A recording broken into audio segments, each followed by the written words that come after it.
The day they fired me, the elevator doors closed too slowly. I remember that detail because I stood there holding a cardboard box, watching my reflection in the steel. My face looked calm, too calm, like I was watching someone else lose his job. 22 years. That's how long I'd worked there. I started when the company still used fax machines and coffee-stained legal pads. I stayed through mergers, rebrands, layoffs, and 3 different CEOs who all promised stability. None of them fired me, until that morning. The meeting invite came in at 8:12 a.m. No subject line, just a conference room and HR tagged at the bottom. I already knew. After 2 decades, you learn the language of silence. They didn't ask me to sit. The VP did most of the talking. He thanked me for my service. He said the company was moving in a new direction. He avoided my eyes when he slid the envelope across the table. No severance, no transition period, just a termination date and a rehearsed apology. I asked one question, just one.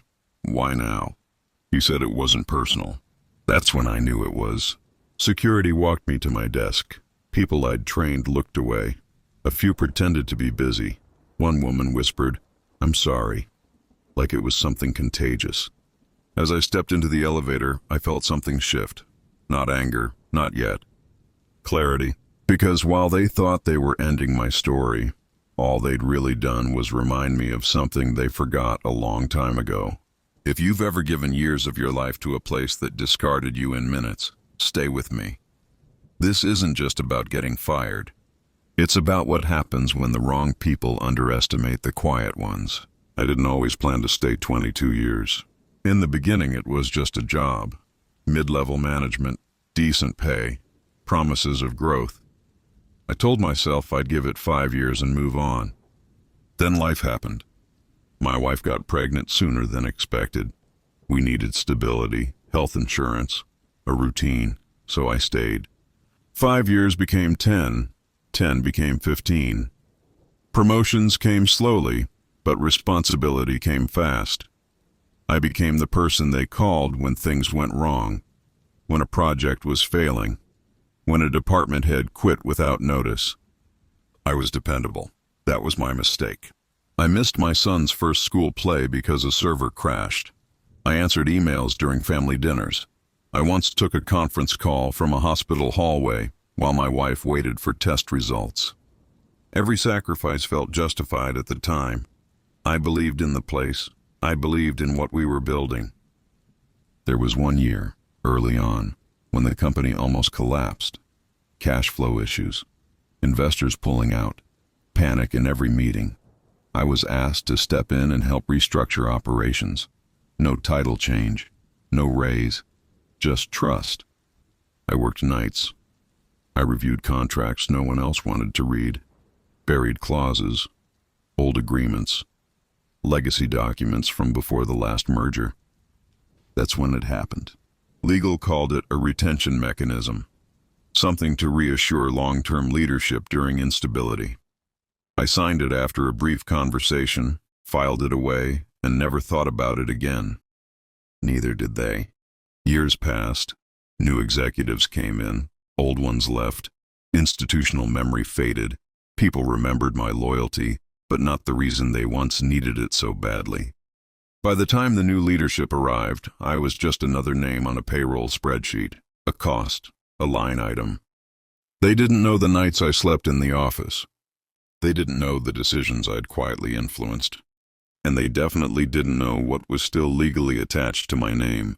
When they fired me, they thought they were removing a problem. They had no idea they'd just activated one.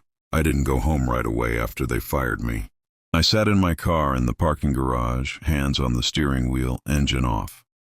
I watched people walk past my windshield carrying laptops, coffee cups, lunch bags. The world hadn't shifted for them, only for me. That's when the memory surfaced. It wasn't dramatic, no lightning bolt, just a quiet nudge, like something tapping me on the shoulder and asking if I remembered. The file. I drove straight to my old house, the one we'd moved out of years earlier but never sold. It was quieter there. fewer reminders of what I'd just lost. In the back room, against the wall, were the boxes I never unpacked. Tax records, old manuals, contracts I didn't want to throw away because I'd been burned once before by trusting memory. It took me an hour to find it.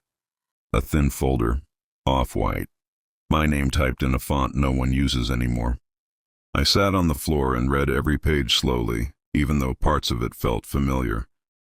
The language was dense but clear once you followed the trail. Retention agreement, contingency protection, a clause buried so deep it almost felt intentional. If certain conditions were met, termination without cause being one of them, control didn't transfer the way they assumed it did. It paused. It shifted. Not ownership outright, not immediately, but authority. Voting power tied to specific operational assets, enough to stall decisions, enough to force conversations no one wanted to have, enough to matter. My hands were steady when I finished reading. That surprised me. I expected adrenaline, rage, some kind of rush. Instead, I felt tired, because this meant I couldn't just walk away. If I triggered this, there would be lawyers, depositions, phone calls at night, people suddenly remembering my name after pretending it never mattered. I slept on it. The next morning, I called an attorney I hadn't spoken to in years. He'd been junior back then, hungry, smart. He remembered me immediately. I told him the situation. I didn't embellish. I didn't dramatize. I just asked one question. Is this still enforceable? He was quiet for a long time. Then he said, "They really didn't read this, did they?" That was the moment it became real. He explained what it meant in plain language, what it didn't mean, what would happen if I stayed quiet, and what would happen if I didn't. If I did nothing, the clause would expire quietly. No noise, no damage. I'd walk away clean but empty-handed. If I acted, the company would have a problem, not a scandal, not yet, but a complication they couldn't ignore. Board votes delayed, strategic plans frozen, deals questioned. Control through friction. I didn't tell my wife at first. I wanted to be sure. I wanted to know what I was willing to live with. Revenge sounds simple when you're hurt. It gets complicated when it starts affecting other people. But then the email arrived, a follow-up from HR. They reminded me of my non-disclosure obligations, my non-compete, the consequences if I spoke poorly about the company. It was polite, cold, final. That email made the decision for me. They weren't afraid. That meant they didn't know. So I forwarded the agreement to my attorney and told him to proceed. The first response from their side came 3 days later, a request for clarification, then a call, then another email asking for time. By the end of the week, the tone had changed. They weren't thanking me for my service anymore. They were asking what I wanted, and that was when I realized something important. This wasn't about punishment. It wasn't even about getting my job back. It was about finally being seen. Because for 22 years, I'd been invisible in the only way that really matters. Useful, but forgettable. Trusted, but underestimated. Now every decision they made had to account for me, and they hated that. I didn't smile, I didn't celebrate. I just sat back and waited, because the leverage was finally where it belonged. Waiting is a strange kind of power. Once they realized I wasn't bluffing, time slowed down for them. Meetings got postponed. Decisions that used to be routine suddenly needed review. I could feel it without stepping inside the building. The company's rhythm was off. My attorney kept me updated, carefully, calmly. He enjoyed this part more than he admitted. They tried subtle first. An email from legal, polite but firm, asking if I'd consider waiving certain provisions in exchange for a mutually agreeable resolution. No numbers, no details, just a feeler. I said no. Then came the phone calls. Executives I hadn't heard from in years suddenly remembered my contributions. One of them said, "We hate how this ended," as if endings were accidents. I listened.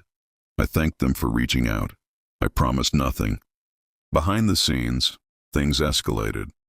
The clause did exactly what it was designed to do. It didn't hand me the company, but it froze it in all the places that mattered. Certain assets couldn't be restructured. A pending acquisition stalled.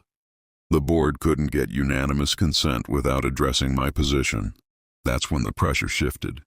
I wasn't the one being questioned anymore. They were. Shareholders wanted answers. Advisors started digging through old records, trying to understand how something like this had been missed. That trail led back to the year the company nearly collapsed. Back to me. I didn't enjoy that part. Not really. Because it meant revisiting years I'd buried.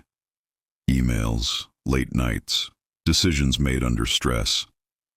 I'd been younger then, hungrier. I thought loyalty was a form of protection. Turns out it was leverage. One afternoon, my attorney called and said, "They want a meeting, in person. Neutral ground, conference room downtown. No HR this time, just lawyers and 2 board members." I walked in wearing the same jacket I wore to my termination meeting. Not on purpose. It was just the one closest to the door. Still, I noticed the looks. They talked numbers first. Severance, compensation for disruption, consulting fees, all framed as generosity. I let them finish. Then I slid a document across the table. Not a demand, a proposal. I wasn't asking for a job. I wasn't asking for revenge dressed up as a title. I wanted equity. Voting shares tied to the same assets already under my influence. Enough to formalize what was already happening. They pushed back hard. They said it set a bad precedent. They said it would encourage others to dig up old agreements. They said it would look weak. I reminded them they were already frozen. Silence followed, the uncomfortable kind. One of the board members finally asked me why. Not what I wanted, but why I was doing this at all. I told him the truth. I said I gave them 22 years believing I was building something I belonged to. I said they fired me like I was disposable, and in doing so, they showed me exactly how they valued loyalty. "This isn't about punishment," I said. "It's about correction." They asked for time. 2 weeks passed. In that time, I noticed something unexpected. I wasn't angry anymore. The knot in my chest loosened. I slept better. I started cooking dinner again. I laughed with my wife in a way I hadn't in years. Power, it turns out, doesn't always feel loud. Sometimes it just feels balanced. The call came on a Thursday morning. They agreed. Not to everything, but enough.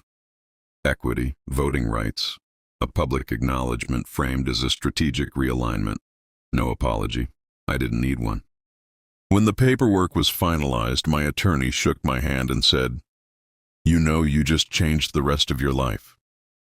I nodded, but I was thinking about something else. The day they fired me, they thought they were closing a chapter. What they really did was give me the space to stop confusing loyalty with self-erasure. I didn't walk back into the building. I didn't need to. From the outside, I watched the company move again. Slower, more careful, with me accounted for. For the first time in decades, I wasn't reacting. I was deciding, and they knew it. Ownership doesn't arrive with fireworks. There's no moment where the room goes quiet and everyone suddenly understands what's changed. It comes through emails with careful wording, through revised charts, through meeting minutes that include your name in places it never appeared before. The announcement went out on a Monday. Strategic restructuring, they called it. A necessary adjustment to strengthen governance and align long-term interests. My name was mentioned once. Buried in the middle. No photo, no quote. That was fine. The people who mattered understood exactly what it meant. The VP who'd avoided my eyes during the firing didn't last long after that. Neither did the head of HR. Quiet exits, no send-offs, just updates in the internal directory that stopped appearing. I didn't celebrate their downfall. That part surprises people when I tell them. But revenge isn't about watching someone fall. It's about knowing you didn't have to push. The real shift happened inside me. For years, my identity had been tied to usefulness, to being the one who stayed late, fixed problems, absorbed pressure so others didn't have to. When that role was taken away, I thought I'd lost myself. I hadn't. I'd just been relieved of a costume I wore too long. My days changed. I stopped waking up with that low-grade anxiety that had followed me for decades. I started taking walks in the middle of the afternoon. I read books without checking my phone every few pages. Occasionally, I'd get updates from my attorney. Votes, decisions, subtle conflicts where my presence shifted outcomes without me saying a word. That was the part no one sees in stories like this. Power doesn't always roar. Sometimes it just exists, steady and undeniable. One evening, my son asked me if I missed work. I thought about it longer than I expected. I miss who I thought I was helping, I said, but not the place. He nodded like he understood more than I expected him to. Weeks later, I ran into the VP who fired me at a grocery store. He looked older, tired. He congratulated me, said it was impressive how things turned out. I thanked him. Because without that 10-minute meeting, without the cardboard box and the slow elevator doors, I might never have gone looking through those old files. I might never have remembered who I was before I learned to make myself smaller. People like to think justice always looks dramatic. Raised voices, public humiliation, a final speech. Sometimes justice looks like balance restored. They took my job. I gained my footing. And the company that once treated me as expendable now has to factor me into every meaningful decision it makes. If you're listening to this and wondering whether loyalty ever pays off, here's the truth they don't tell you. Loyalty without boundaries is just delayed regret. But when you understand your worth, when you read what others ignore, when you stop assuming the system favors those in charge, that's when the quiet ones become impossible to overlook. If this story hit close to home, stay with revenge reels. There are more truths like this coming. Stories about overlooked people, buried leverage, and moments when the balance finally shifts. The next one starts with a family trust, a signature everyone dismissed, and a betrayal that thought it was permanent. It wasn't, and neither is being underestimated.